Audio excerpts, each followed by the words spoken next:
본 방송에서 제공하는 투자 정보는 투자 판단에 대한 조언입니다. 방송에서 제공하는 주식의 가치, 가격 상승 및 하락에 대해서는 방송사에서 보장하지 않습니다.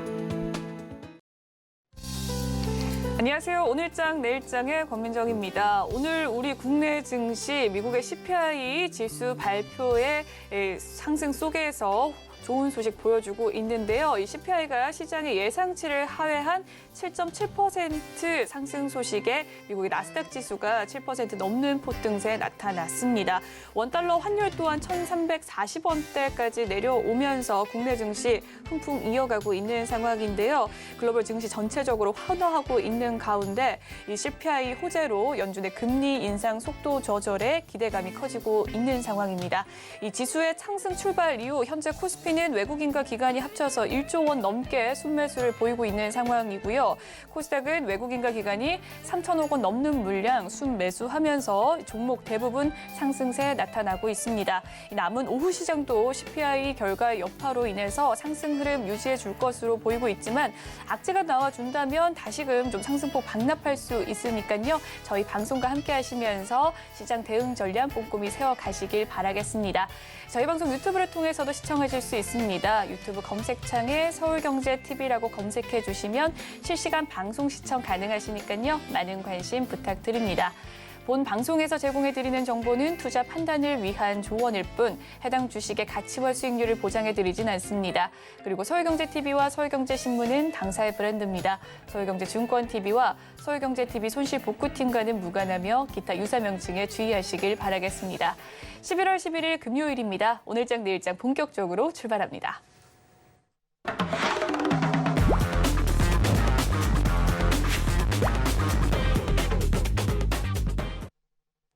네, 첫 번째 코너 이 시각 보도본부 시간입니다. 오늘은 김미연 기자와 함께합니다. 어서 오세요. 안녕하세요. 네, 그러면 오늘은 어떤 소식 들고 오셨을지 헤드라인 화면으로 살펴보겠습니다.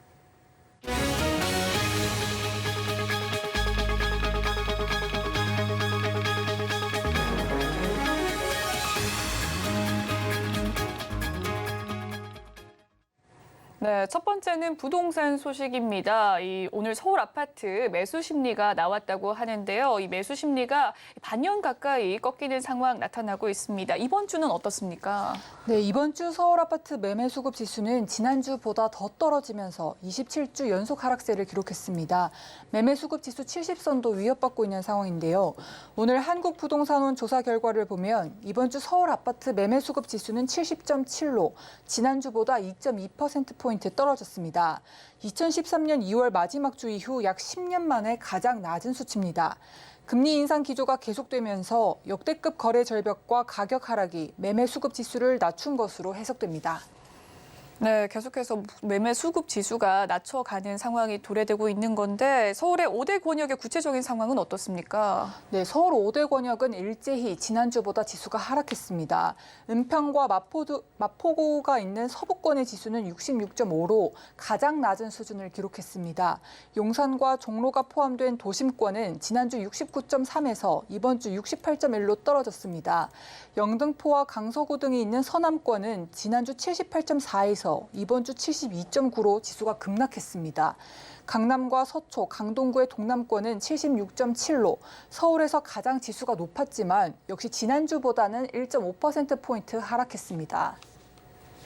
네, 다음 소식으로 넘어가 보도록 하겠습니다. 최근 금융권 인사 시즌이 도래되었다고 합니다. 올해 연말부터 내년 초까지 금융권 수장들의 임기 만료가 줄줄이 이어지고 있다고 하는데 그런데 인사와 관련해서 최근 금융권이 시끌하다고 해요. 어떤 상황인가요? 네, 금융권에서는 연말 최고 경영자 인사 시즌을 앞두고 외풍 우려가 거센 상황입니다.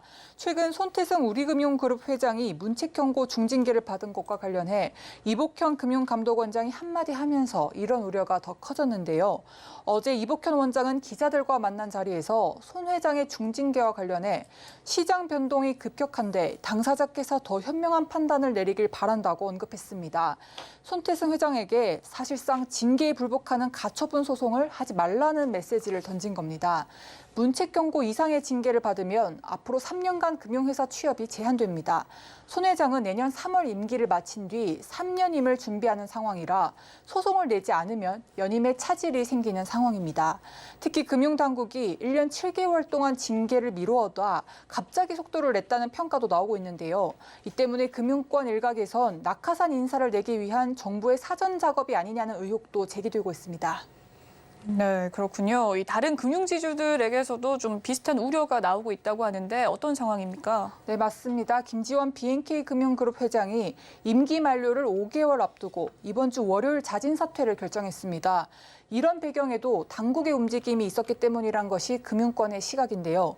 최근 국정감사에서 김지원 회장 자녀를 둘러싼 여러 의혹 등이 제기되면서 바로 금감원은 BNK 금융에 대한 현장 검사에 나선 바 있습니다. 김 회장은 이런 압박들이 이어지면서 자진 사임을 결정한 것으로 알려지고 있습니다. 특히 BNK 금융이 경영 승계 규정 일부를 수정해 외부 인사가 회장 후보에 올릴 수 있도록 한 것도 금융당국의 입김이 작용했다는 분석입니다. 낙하산 인사를 내기 위한 사전 작업이란 건데요.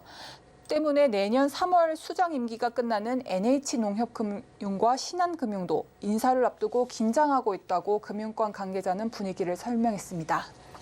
네, 두 번째 금융권 소식 살펴봤고요. 마지막으로 재계 소식 점검해 보도록 하겠습니다. 사우디아라비아의 실권자로 알려진 이 빈살만 왕세자가 다음 주에 우리나라에 방한을 한다라는 소식입니다. 이에 대해서 재계도 관심을 많이 기울이고 있는데 관련된 소식 전해주시죠. 네, 오늘 재계에 따르면 빈살만 왕세자는 다음 주 목요일 우리나라를 방문합니다. 빈살만 왕세자의 방한은 2019년 이후 3년 만인데요. 이번 방문은 사우디아라비아의 초대형 도시 건설 프로젝트에 참여할 기업과 투자처를 발굴하기 위함입니다.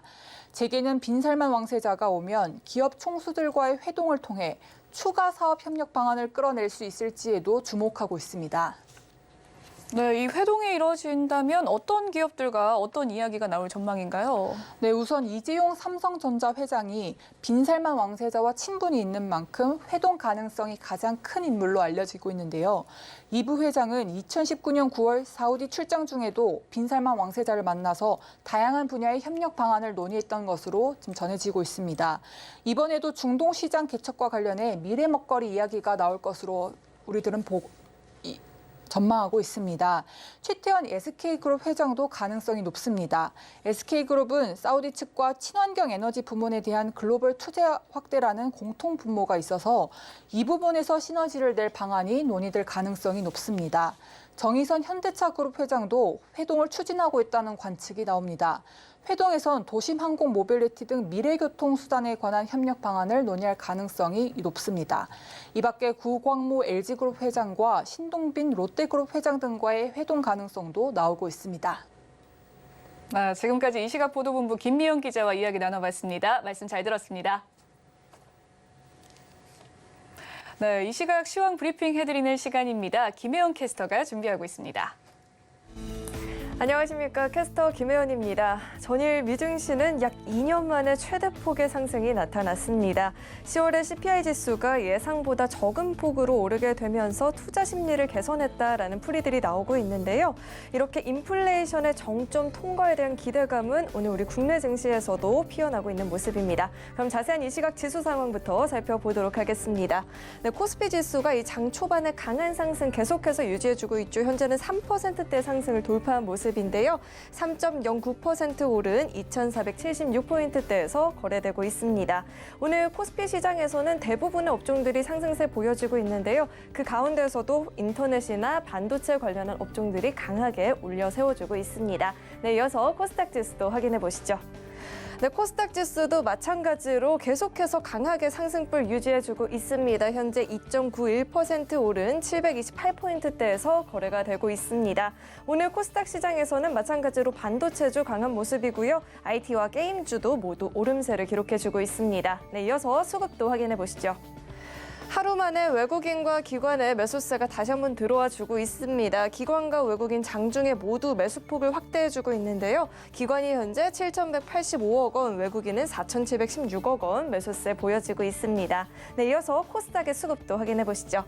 네, 마찬가지로 외국인과 기관의 양 매수세가 들어와 주고 있습니다. 기관이 2,362억 원, 외국인은 현재 1,610억 원 매수세 보여지고 있고요. 반면 개인만 현재 매도세를 보이고 있는데 장중에 이 매도폭 계속해서 확대를 하고 있습니다. 네, 이어서 오늘의 특징 테마 살펴보도록 하겠습니다. 오늘의 특징 테마는 게임주가 있습니다. 게임주 전반적으로 현재 시원한 상승불 들어와 주고 있는데요. 전일 신작의 출시 지연으로 인해서 장중에 급락 흐름을 보였던 이 펄어비스까지도 오름세를 보여주고 있습니다.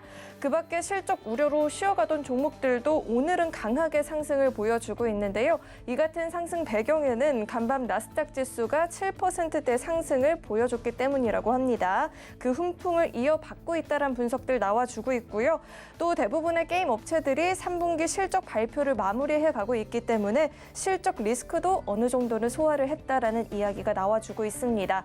또 무엇보다도 국내 게임 업체에 꾸준히 투자를 해오던 이 빈살만 사우디아라비아 왕세자의 방한과 또 다음 주에 진행이 되는 지스타까지 여러 가지 호재들을 앞두고 있기 때문에 이 기대감도 주가에 긍정적인 영향을 주고 있다라는 분석들 나와주고 있습니다. 현재 크래프톤이 16%대 오름세 보여지고 있고요. NC소프트도 12%대, 카카오 게임즈도 현재 11%가 넘어가는 급등을 보여주고 있습니다. 네, 이어서 증시 탑10 확인해 보겠습니다. 네, 오늘 삼성전자 강하게 움직여주고 있죠. 전일 필라델피아 반도체 지수가 10%대 급등을 보이면서 오름세 보여주고 있고요.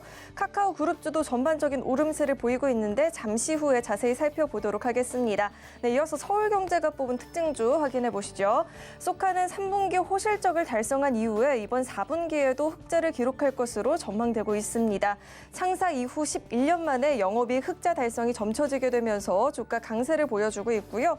삼성중공업은 아프리카 지역 선주와 LNG선 두 척 수주 계약 체결 소식에 힘을 받으면서 시세 보여지고 있습니다. 반면 이 롯데지주는 오늘 낙폭을 보이고 있죠. 한국신용평가의 신용등급 하향 조정에 영향을 받고 있는 모습입니다. 네, 그럼 먼저 삼성전자 살펴보도록 하겠습니다. 네, 삼성전자가 오늘 장 초반에 63,200원까지 오르게 되면서 5개월 만에 최고치를 경신했다라는 소식이 전해졌었죠. 간밤 미증시에서 큰 폭의 반등이 나타났고요. 특히나 이 주요 반도체주들인 내림서치나 엔비디아, 필라델피아 반도체 지수가 모두 10%가 넘는 급등을 보이게 되면서 영향을 받고 있다라는 이야기가 나오고 있습니다. 현재 상승 탄력은 다소 둔화가 됐지만 여전히 3.81% 강한 오름세를 보여주고 있고요. 62,700원에 거래되고 있습니다. 네, 이어서 삼성출판사 살펴보도록 하겠습니다. 더 핑크봉 캠퍼니가 중기부 장관을 대상으로 글로벌 진출 성과를 공유했다라고 합니다. 특히나 중동이나 북아프리카 지역과 사우디아라비아에서의 사업 현황을 발표했다라는 점이 부각이 되면서 오늘장 급등세를 보여주고 있습니다. 현재 4.91% 오른 26,700원에서 거래되고 있습니다. 네, 마지막으로 카카오페이 살펴보도록 하겠습니다. 네, 현재도 상한가가 풀리지 않고 있는 모습인데요. 최근에 중국 엔트그룹과의 제휴 소식에 더불어서 금리 인상 속도 조절에 대한 기대감이 더해지면서 강하게 움직여주고 있는 모습입니다. 네, 지금까지 증시 탑10 확인해봤습니다.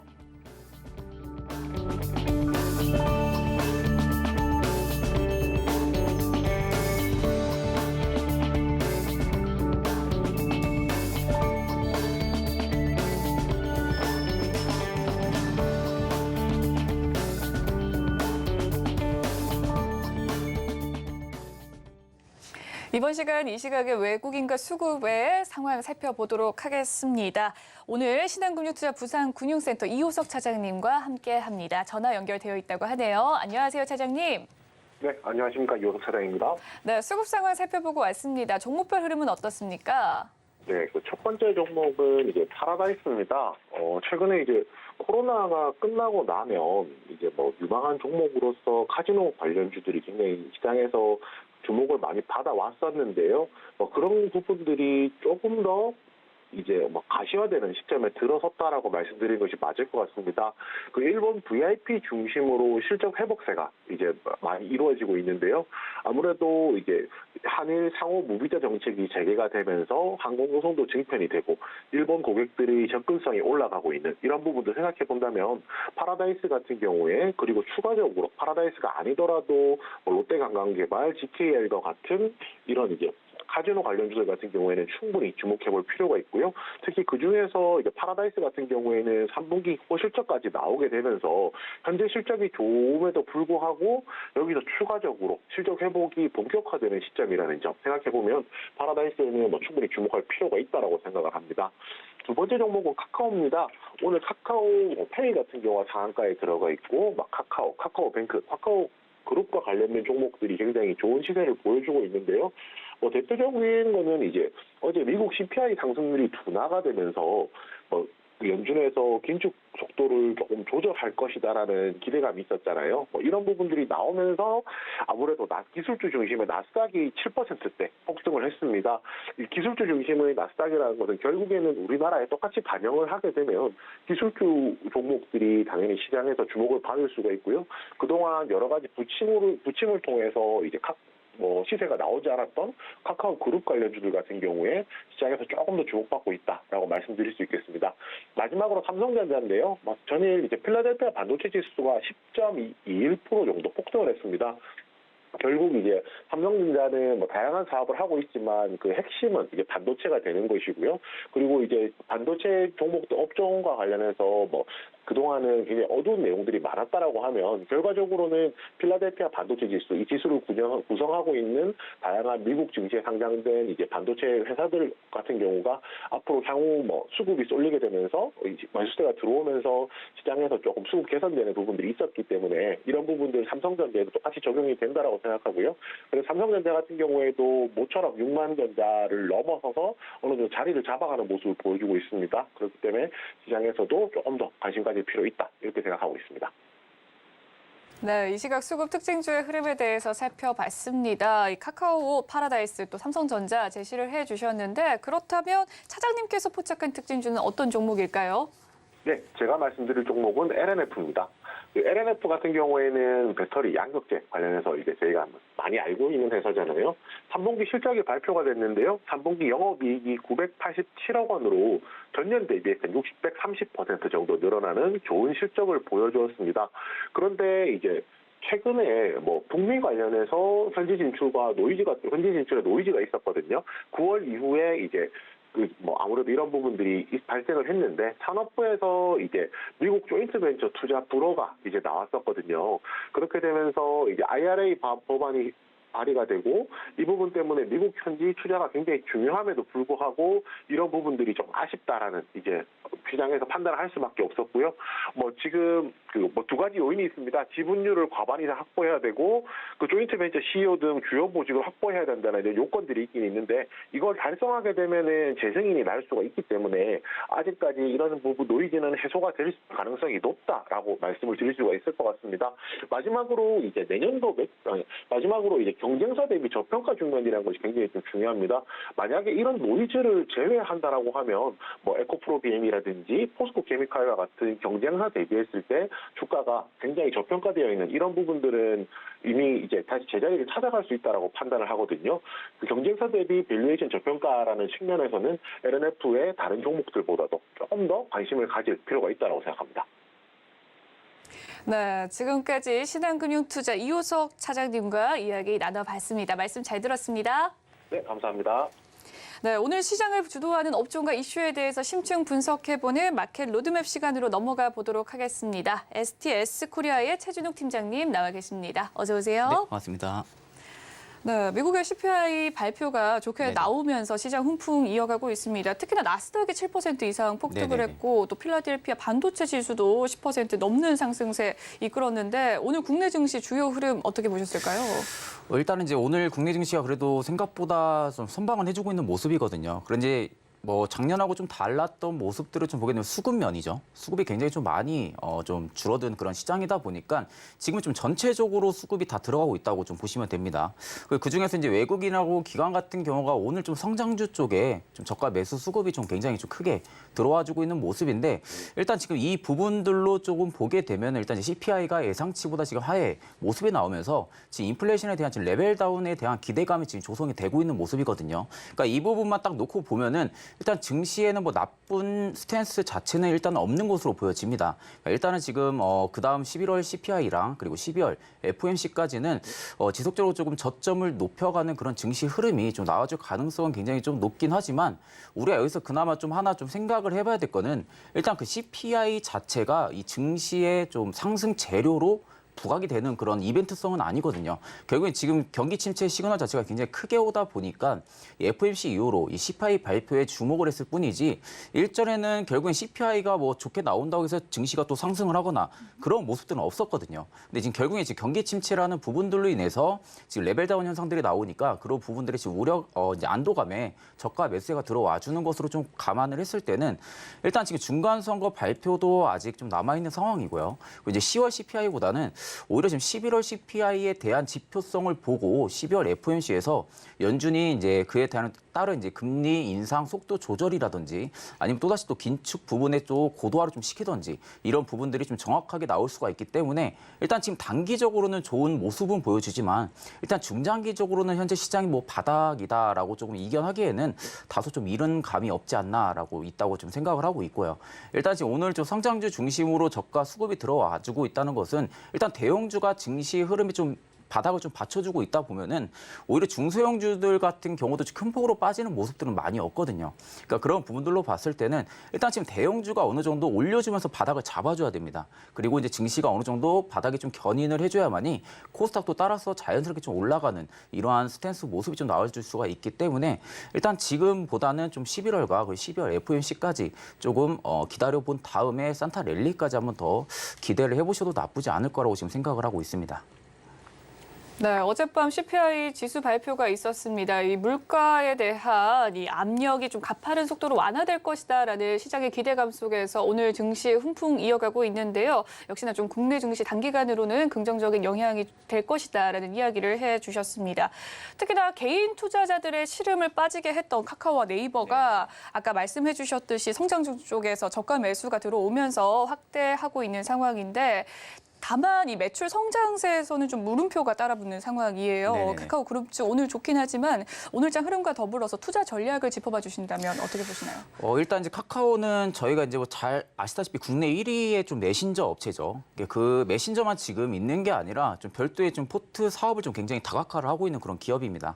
근데 이제 일전에 좀 매출적인 부분이 3분기 들어서도 좀 기대치를 좀 하회를 했던 부분들이 일단은 실적치가 좀 반영이 됐는데 일단 이 부분이 지금 광고랑 커머스 쪽에 대한 좀 주력으로 지금 비용을 좀 많이 쓴 모습으로 보여지거든요. 그러니까 그 부분에 지금 비중이 굉장히 좀 크게 늘어나면서 지금 매출 같은 경우는 일정하게 좀 예상은 해볼 수 있는 상해는 좀 나와줄 수가 있지만 오히려 영업이익이라든지 이런 매출액 부분들에 있어서는 좀 크게 주가에 좀 반영을 해줄 만한 모습은 아직까지는 조금 아니지 않나라고 좀 생각을 하고 있습니다. 그러니까 카카오 같은 경우는 지금 비용 효율화 부분이 일단 지금 당분간 좀 지속을 하겠다고 밝힌 상황인데 일단 이제 향후 2개분기 내에서 지금 스토리 부분의 매출이 일정하게 어느 정도 매출의 좀 역신장을 좀 보여줄지가 이제 좀 관건일 거라고 좀 보여지고요.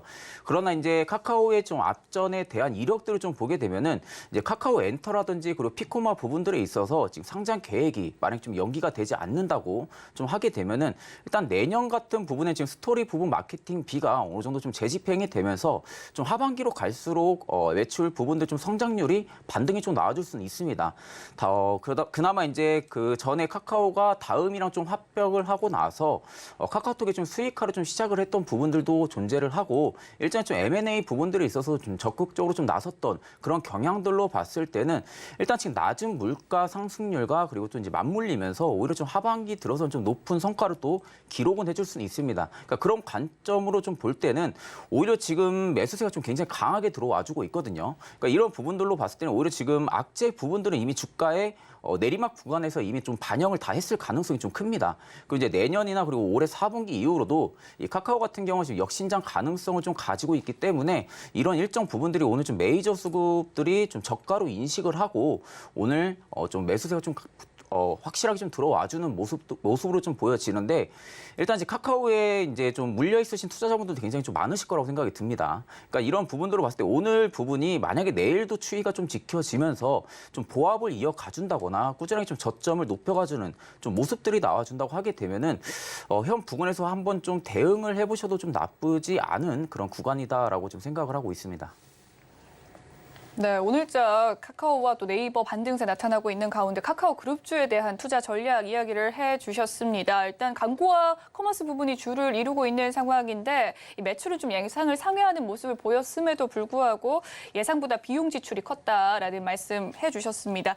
현 부분에 대응을 해봐도 좋을 구간이다라고 말씀을 해주셨네요. 다음은 삼성전자에 대한 이야기 해보도록 하겠습니다. 최근 삼성전자 가파르게 좀 올라가는 모습인데 5개월 만에 이제 주가가 63,000원 돌파했습니다. 다만 이 반도체 업황 아직까지는 개선되기 쉽지 않다라는 이야기 속에 삼성전자와 SK하이닉스 투자 전략에 대해서 고려하시는 분들 많으실 텐데 네네. 어떻게 세워가면 좋을까요? 일단은 올해 하반기랑 내년 상반기까지는 솔직히 좀 좋은 반도체 업황이 좀 나오지는 않을 거라고 저도 생각은 하거든요. 그러니까 지금 뭐 올해만 딱 봐도 이미 지금 필라델피아 반도체 지수가 거의 한 40% 가까운 수치로 좀 빠진 상황이었고요. 미국의 대표 메모리 반도체 업체인 이 마이크론 역시 지금 주가가 한 41% 정도 빠진 상황입니다. 근데 그나마 우리가 이 국내 증시의 반도체 업종 대표적으로 이제 삼성전자나 SK하이닉스 같은 경우는 이제 마이크론에 비해서는 오히려 좀 주가가 그나마 좀 선방을 해준 모습이지 않나라고 좀 저는 좀 생각을 하고 있거든요. 근데 다만 지금 반도체 업황이 아직까지는 좀 불확실성이 좀 잔존해 있는 모습들로 보여지는 것은 일단 지금 경기 침체 부분으로 인해서 지금 시작이 됐던 부분들이었고 일단 이런 부분들로 인해서 지금 스마트폰이나 그리고 PC나 그 램드 플래시나 스토리지를 활용한 이러한 반도체 제품들에 대해서 지금 소비 지출이 굉장히 좀 부진한 상황이거든요. 그러니까 현재 뭐 데이터 센터나 그리고 서비스 산업은 여전히 좀 안정적인 수요를 좀 기록은 해주고 있다고는 하지만 오히려 지금 재고가 계속적으로 좀 늘고 있는 상황이다 보니까 아마 연말에도 그에 따른 좀 수요 역시 좀 둔화가 될 가능성은 굉장히 좀 있어 보입니다. 단 한 가지 이제 여기서 포인트는 아까 말씀드린 대로 국내 반도체 업종 기업들 같은 경우는 일단 미국의 반도체 기업들보다는 많이 빠지지 않은 모습 그리고 현재 지금 저점을 잡아주고 지속적으로 메이저 수급들이 들어와주고 있다는 것은 일단 지금 이제 삼성전자가 올해 하반기나 내년 상반기까지에 대한 악재 부분을 이미 주가에 다 반영을 했다라는 인식 속에서 좀 저가 부분에 지금 매수가 좀 들어와주고 있는 것이 있지 않나라고 지금 생각을 하는데 일단 지금 이제 삼성전자 같은 경우는 SK하이닉스랑 잇따라서 지금 R&D 사업까지 좀 성공을 한 상황입니다. 그래서 삼성전자 같은 경우는 이번에 좀 236단의 지금 V낸드 양산 기술에 대한 부분들을 지금 개발을 한 상황인데 일단 이제 이 부분이 인텔이나 그리고 AMD 쪽에 있어가지고 지금 CPU 전쟁 부분들은 혈투로 좀 진행을 하고 있는데 일단 이 부분에 있어서 삼성전자 쪽에는 오히려 좀 호재로 좀 작용을 해줄 수는 있습니다. 다만 좀 하반기나 내년 상반기까지는 좀 D램 가격이 좀 반등이 나와주기는 좀 다소 어려운 그런 시기라고 지금 보고 있는데 일단 지금 3분기 이후로는 오히려 지금 삼성전자의 좀 낙폭은 더 확대가 되지는 않을 거라고 지금 생각은 하고 있거든요. 그러니까 올해 이제 내년 좀 하반기 들어서서 이제 물량 부분이나 재고 쌓인 부분들이 좀 어느 정도 소화를 해주는 모습들만 나오게 된다고 하게 되면은 오히려 지금 반도체 업종들에 있어서도 좀 다시 또 강한 모멘텀이 좀 작용이 될 수 있는 부분들도 충분히 좀 가지고 있기 때문에 오히려 지금 이제 악재가 다 반영이 됐다라는 주가를 좀 보게 된다고 하게 되면은 오히려 지금은 좀 매도 포지션을 자꾸 좀 나간다기보다는 한 차례 좀 추가 매수라든지 아니면 좀 신규 진입을 좀 고려하시는 분들 같은 경우는 바닥이 좀 단기적으로 한 번 더 잡히는 모습들을 보고 좀 진입을 해보시는 것도 좀 나쁘지는 않을 거라고 지금 생각을 하고 있습니다. 네, 삼성전자에 대해서 살펴봤고요. 좀 우리나라 증시 뭐 대다수 업종이 좀 저평가돼 있는 종목 네네. 많은데 그 중에서도 가장 저평가되었다라고 생각하는 업종이 있다면 어떤 것이 있을까요? 일단은 이제 반도체 업종도 저는 좀 저평가라고 좀 생각은 하거든요. 이제 반도체 업종도 좀 저평가라고 생각은 하고 있는데 일단 지금 우리가 접근을 좀 해볼 만한 것은 좀 바이오 시밀러 쪽에 좀 접근을 해보시는 것을 좀 추천을 드립니다. 그 중에서도 이제 셀트리온 그룹주 중 안에서 이제 헬스케어 쪽을 저는 좀 추천을 드리는데요. 일단 이제 헬스케어 같은 경우는 결국 이제 셀트리온에 대한 좀 판매라든지 이 비즈니스적인 부분들을 좀 관리를 하는 이런 기업인데 일단 지금 이제 램시마 SC라든지 그리고 허주마 그리고 트룩시마 같은 부분들이 좀 셀트리온에서 좀 개발을 한 상황에서 지금 모든 바이오시밀러에 대한 신약의 독점 판매권을 지금 보유를 하고 있는 상황이거든요. 그러니까 그런 부분들에 있어가지고 셀트리온도 지금 2분기 이어가지고 오히려 좀 3분기까지도 지금 컨센서스에 좀 옷도는 좀 호실적으로 좀 달성을 한 상황이고 일단 이제 이 부분은 좀 미국의 법인 매각 부분이 일단은 좀 효과가 좀 컸던 것으로 보여집니다. 좀 그에 따라 좀 호실적을 좀 이룬 거지 않나라고 좀 생각을 하는데 일단 이제 앞으로 좀 이제 셀트리온이나 셀트리온 헬스케어가 좀 중요한 모습은 직판 부분이라고 좀 저는 좀 생각을 하거든요. 그러니까 직판 부분에 있어서 지금 램시마 SC 같은 경우는 어느 정도 좀 직판을 좀 보유를 하고 있는 상황인데 일단 이제 유플리아마나 그리고 트룩시마나 허주마 같은 항암제 관련된 치료제 같은 경우에 있어서는 직판을 좀 본격화를 하지 않았었습니다. 근데 올해 하반기 들어서서 지금 이제 북미나 이런 미국 시장 쪽에서 관련 제품들까지 지금 직판을 본격화를 하고 있는 상황이다 보니까 좀 그에 따라서 어느 정도 좀 유통망을 좀 확보를 하는 부분들이 굉장히 커질 수가 있습니다. 그러니까 그런 부분들로 봤을 때는 오히려 지금 이제 파트너사에 대한 비용만 줄이게 된다고 하게 돼도 경쟁사를 좀 대비해서 오히려 좀 원가 경쟁력 부분들은 좀 갖출 수가 있는 이런 요소들도 충분히 좀 가지고 있기 때문에 오히려 지금 셀트리온 형제들 같은 경우는 하반기 들어서서 내년 상반기까지는 좀 수익성을 견조를 꾸준하게 좀 해주지 않을까라고 지금 생각을 하고 있습니다. 네, 지금까지 최준욱 팀장님과 글로벌 증시 동향에 대해서 이야기 나눠봤습니다. 말씀 잘 들어봤습니다. 감사합니다.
글로벌 금융 핵심 이슈를 배종찬 소장님과 함께 통통하게 채워보는 배종찬 통통 경제 시간입니다. 소장님 나와 계십니다. 어서 오세요. 안녕하십니까?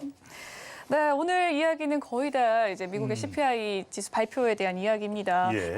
어제 2년 만에 최대 폭등 양상을 미국이 보여줬는데 중간 선거 앞두고 민주당의 발목을 잡았던 이 CPI의 둔화로 인해서 바이든은 이제 좀 괜찮다, 자기는 괜찮다라고 경제 정책 성과를 자평하기도 했는데요. 네.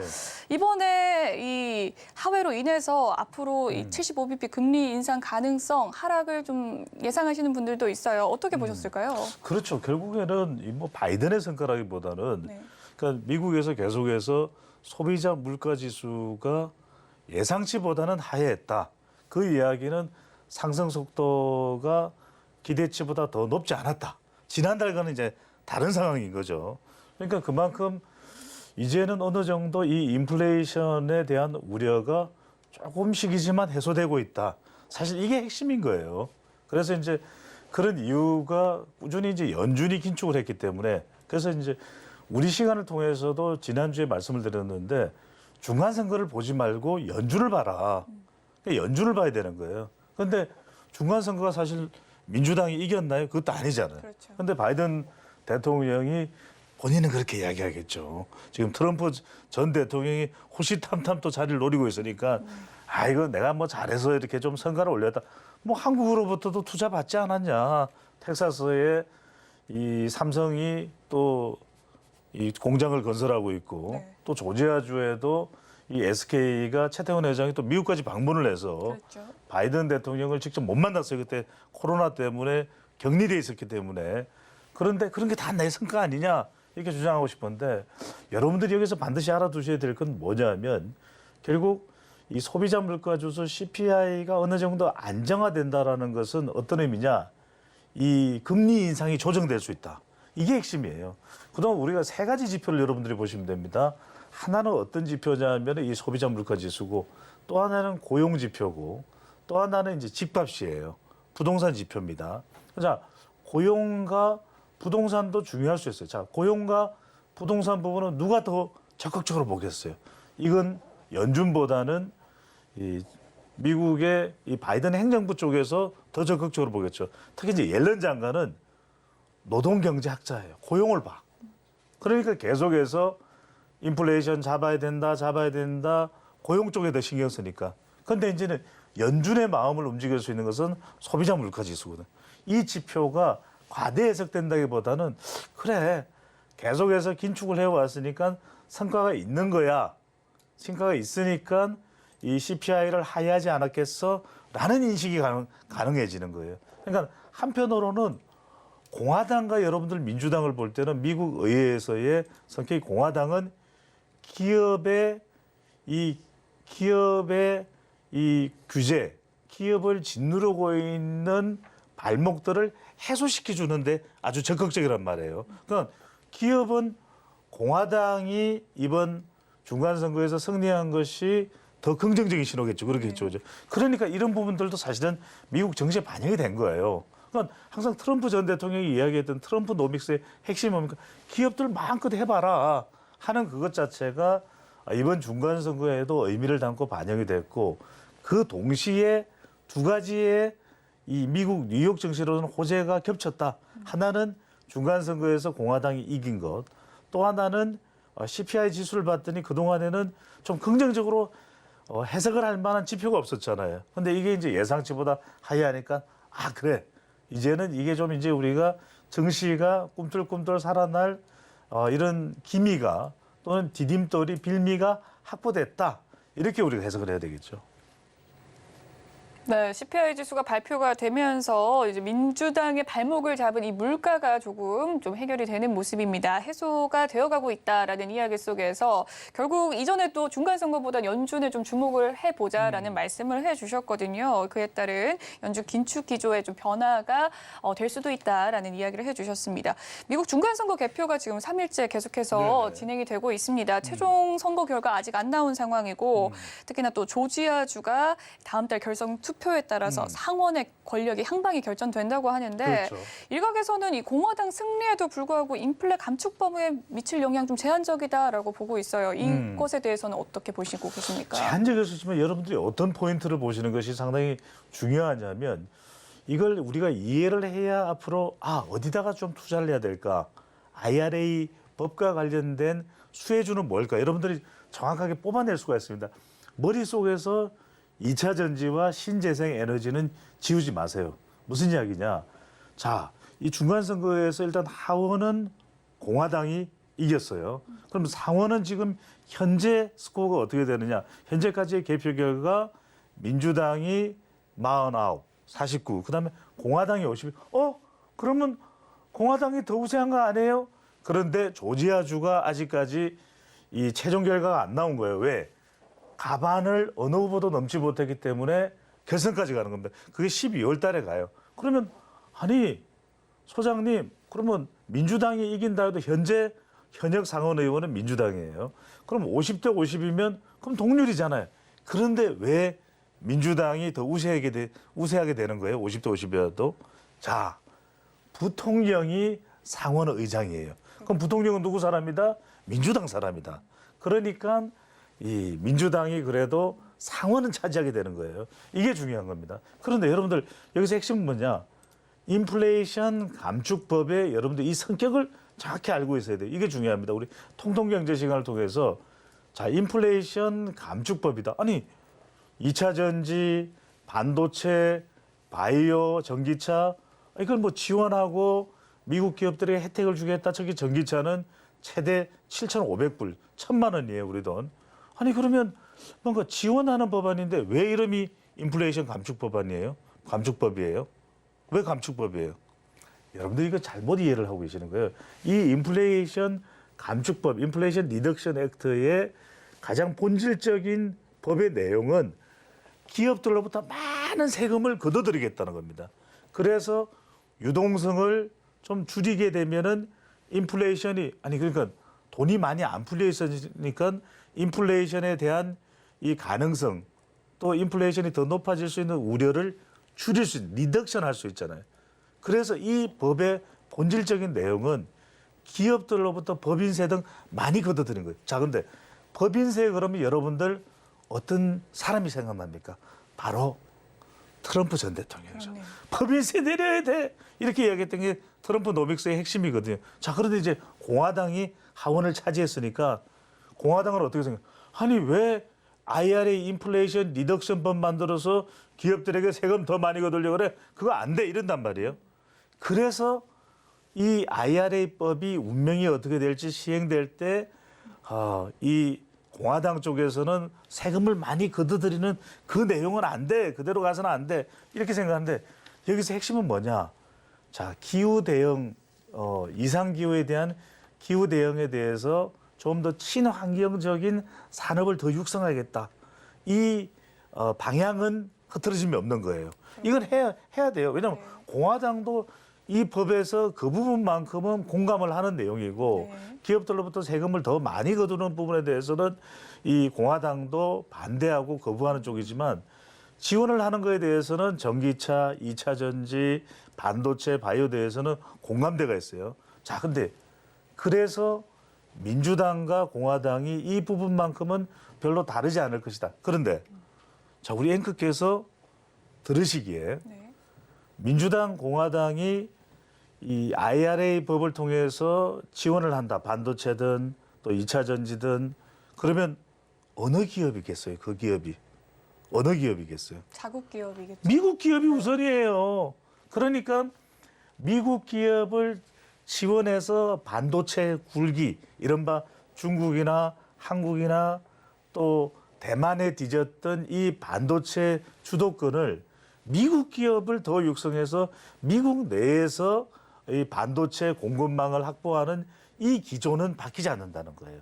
그래서 여러분들이 중간선거가 이제 사실상 끝난 거예요. 끝났다 하더라도 우리가 잊지 말아야 될 것은 이 IRA법, 그러니까 인플레이션 감축법의 특징은 미국 기업을 적극적으로 지원하겠다. 이 내용에 큰 변화는 없고 우리가 그럼 그래도 조금이나마 얻어내야 되는 건 뭐냐면 어떻게든 이 법의 적용을 저도 한국 기업은 상당히 미국에 많이 투자하고 있지 않느냐. 미국에 대해서 상당히 협력적이지 않느냐. 바이든 대통령도 그 점은 알고 있지 않느냐. 이걸 통해서 어떻게 법의 내용을 좀 바꾸는 분인데 여기서 조지아주의 상원 투표 결과가 왜 중요합니까? 왜 중요할까요? 이 조지아주에 현대차, 전기차 공장이 있어요. 그리고 이 조지아주에 또 뭐가 있다? SK 이노베이션의 무슨 공장? 2차 전지 공장이 있는 거죠. 그래서 자, 한국 기업에도 혜택을 주세요. 이들이 조지아주에도 투자를 했어요. 라고 지금 법안 수정 발의를 해놓은 사람이 아직까지 이제 최종 투표 결과가 나왔지만 현재로서는 현직 상원 의원인 민주당 상원 의원이 제안을 한 거예요. 그렇군요. 그래서 이 사람이 어떻게든 이겨야 돼. 자, 우리나라는 지금 온 국민이 상원 이 민주당 조지아주 상원 의원은 어떻게든 결선 투표에서 이겨라 이렇게 응원을 해야 될 판인 거죠. 그래야 되는 상황이고요. 예. 네, 좋습니다. 이 기후 위기는 양당 모두가 좀 공감을 하는 바인 것 같고요. 또 2차 전지와 신재생은 빼놓을 수 없는 가운데 역시나 좀 의외 초당적으로 이 미국 자국 지원은 모두 다 포지션이 같다라는 이야기를 해주셨습니다. 조지아주에 우리나라 공장이 많이 세워질 거기 때문에 일단은 우리나라 입장에서는 민주당의 선전을 좀 기대하는 수밖에 없는 상황이네요. 주요 성장주를 비롯해서 지금 좀 상승세 좋은 모습 보여주고 있습니다. 2차 전지, 신재생 에너지에 대한 기대감도 커지는데 중간 선거 전후로 이 IRA법의 관련주들 흐름은 좀 어땠는지 궁금하고 향후 전망 어떻게 보시나요? 그렇죠. 여러분들이 이제 2차 전지, 2차 전지 다 아는 이야기 아니에요. 이렇게 생각하실 텐데 2차 전지가 그러니까 전기차는 그래? 7,500불 못 받게 되면 1,000만 원을 지원받지 못하면 미국 전기 자동차고 경쟁력에서 테슬라가 있잖아요. 우리는 상당히 불리해질 수밖에 없습니다. 그런데 2차 전지만큼은 자, 이 IRA 법도 그렇고 5년 뒤에도 그렇고 10년 뒤에도 그렇고 15년 뒤에도 그렇고 계속 좋을 수밖에 없다. 왜죠? 왜 그런 겁니까? 여러분들이 지금 구조를 잘 아셔야 됩니다. 자, IRA법이 미국산 전기차에 대해서는 지원을 해준다는 거예요. 그러면 우리가 현대차가 당장 한국에서 생산한 전기차는 혜택을 못 받지만 2차 전지는 미국 전기차에 얼마든지 공급을 할 수가 있죠. 그죠? 그렇잖아요. 그러니까 LG 에너지 솔루션은 이건 뭐 정말 지금 화하하 웃을 수밖에 없는 거예요. 그리고 SK 이노베이션도 마찬가지고 그리고 삼성 SDI도 마찬가지고 그러니까 2차 전지는 미국 기업의 GM과 포드의 또 크라이슬러의 또 테슬라에 공급을 하기 때문에 2차 전지는 여러분들이 밸류 체인을 다 보셔야 됩니다. 음극재, 양극재. 그러니까 2차 전지를 구성하는 모든 기업 중에서 독자적인 기술을 가지고 있으면서 계속해서 LG 에너지 솔루션과 또 SK 이노베이션이나 이런 곳의 1차 밴드 회사들을 여러분들 집중적으로 구분을 내서 포트폴리오 바구니에 담아두실 필요가 있어요. 또 하나, IRA법, 이 인플레이션 감축법의 가장 핵심적인 내용 중에 하나가 뭐냐면 자, 미국 기업을 적극적으로 지원을 해줍니다. 한국 기업, 일본 기업, 좀 생각 좀 해볼게. 절대로 지원을 안 해줄 기업이 국가가 어디입니까? 중국이죠. 중국이에요. 이게 핵심입니다. 그런데 여러분들 왜 신재생 에너지냐? 신재생 에너지가 바로 태양광이거든요. 태양광, 우리 태양광 이 판 또 관련된 기술 시설이거든요. 우리가 이걸 이야기할 때 대체적으로 폴리실리콘이라는 것을 가장 많이 생산하는 국가가 중국이에요. 지금 태양광 신재생 에너지 그러면 중국이에요. 넘버 원입니다. 전 세계 시장을 사실상 독식을 하기 때문에 이 가격 경쟁력에서 우리가 버틸 수가 없거든요. 그리고 이 중국 제품이 그동안에는 미국 시장으로 유럽으로 엄청나게 쏟아져 들어갔어요. 그러니까 우리가 좀 주목을 해 볼 법했던 기업들이 OCI나 하나솔루션입니다. 특히 여러분들 하나솔루션 쪽에 상당히 좀 주목을 하실 필요가 있어요. 왜? 기술력은 중국에 뒤질 게 없어. OCI도 폴리실리콘을 생산하니까. 그런데 뭐가 문제였을까? 태양광 사업을 그동안 아주 가멸차게 야심차게 진출을 해왔던 것이 하나솔루션이었는데 아니 팔려고 하니까 중국 기업들이 있잖아요. 가격이 더 싸. 기술력이나 제품의 성능은 비슷한데 그러다 보면 중국 제품을 먼저 선택할 수밖에 없잖아요. 근데 이게 지금 뭐가 핵심이냐 여러분들. IRA법에서 중국은 안 돼. 그렇죠. 그러면 신재생 에너지가 지금 탄소 중립도 그렇고 미국은 지금 다 쓰면은 412조 원이에요. 이 천문학적인 걸 돈을 지출을 해야 되는데 한국은 들어와. 그러면은 하나솔루션 폴리실리콘을 만드는 OCI 그리고 이제 이 폴리실리콘이 일종의 밀가루라면 밀가루 반죽이 되는 게 뭐예요? 인곳이야. 인곳을 이렇게 쫙쫙 이렇게 펴면 그게 밀가루고 밀가루 반죽이면 빵이 되는 건데 인곳을 펴면 뭐죠? 태양이 이제 이 발전을 위한 그 판이 되는 거예요. 네. 이해되셨죠? 그죠? 네. 요걸 아주 첨단의 기술을 가지고 있는 기업이 하나솔루션인데 이거 중국 때문에 못 팔았어. 그런데 IRA법은 중국 안 돼. 하기 때문에 최대 사실상 수혜를 입을 만한 기업이 OCI나 하나솔루션에 다시 한번 더 주목을 해볼 필요가 있겠습니다. 네, 지금까지 인사이트 K 배종찬 소장님과 함께 중간 선거에 따른 투자 전략 면밀하게 살펴봤습니다. 오늘 말씀 감사합니다. 고맙습니다.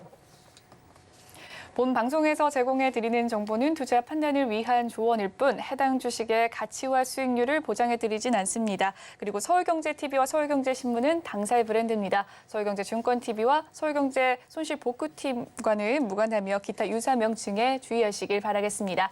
오늘 준비한 소식은 여기까지고요. 잠시 후 마감 2박 60분의 승부도 많은 시청 부탁드립니다. 저희는 다음 주 이 시간에 찾아뵙도록 할게요. 시청해주신 여러분 고맙습니다.